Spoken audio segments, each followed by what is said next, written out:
So after completing this part or this side of your crochet top, leave this one or set this one aside and do a halter top again from the very start. The chain stitch, the double crochet, and the decrease double crochet. Do the same thing till you've reached the size of this crochet top. So again, you will be repeating the same thing as what you did over here, but instead of creating space, you will be creating continuous decrease double crochet, because the next design or the next pattern will cover this part. So this pattern is what they've called a scallop or a shell stitch. To create that one, do not chain 2 or 3 anymore. Just go straight and flip your work around.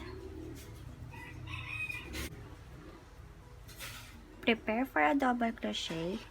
Skip 2 stitches, meaning this stitch and this stitch. Go to the third stitch, this one, and do double crochet on that stitch.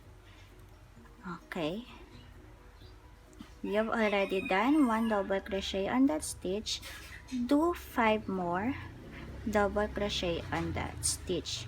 Same stitch, very same stitch. So in total you should have 6 double crochet. So I've already done 3. I will be doing 3 more. 4, 5, 6. Okay. So then do the same pattern. Skip 2 stitches. 1, 2, 2, the 6 double crochet in 1 stitch on the third stitch. So 1,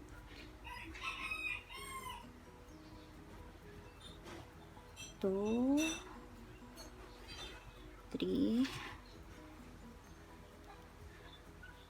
4, 5, 6. Okay. So continue doing that up until you've reached the end. Say for example you have reached the end. You have this part and this part. Remember, this is 2 separate crochet top that you have created. You can it's up to you if you want to combine it in one go or if you want to wear it as is. It will give you the same result, but for me, I want a full back clothes, so I did decided to combine these 2 stitches or these 2 crochet tabs. So in combining this one, you will be doing maybe a slip stitch, but I prefer a single crochet. So for example, this is the one part of your top and this is the other halter top that you have created. Okay, you will be combining just the 2. Okay, so to combine, you have to make sure that both right sides are together, which is inside the stitch. You can use a slip stitch or a single crochet. I do prefer single crochet because for me it's easier to do. Okay, in combining, just eyeball the 2 double crochet together, this space and this space,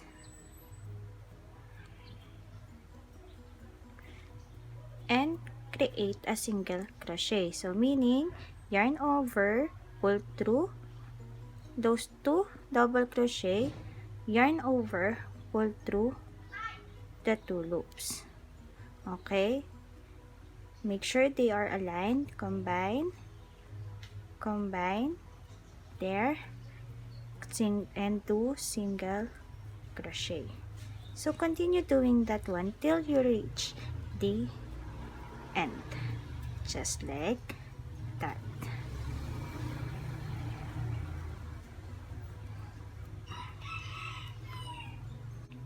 Okay, after finishing everything, we can now add the strap. So to add the strap, just create chain stitches that is enough to be tied on your shoulder.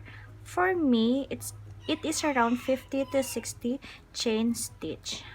Okay, so you can stop like that one, but since I want it to be thicker, I'll be doing as a slip stitch all the way back.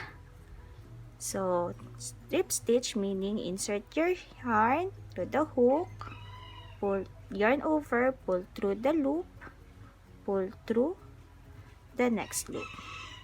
So that gives me a thicker strap.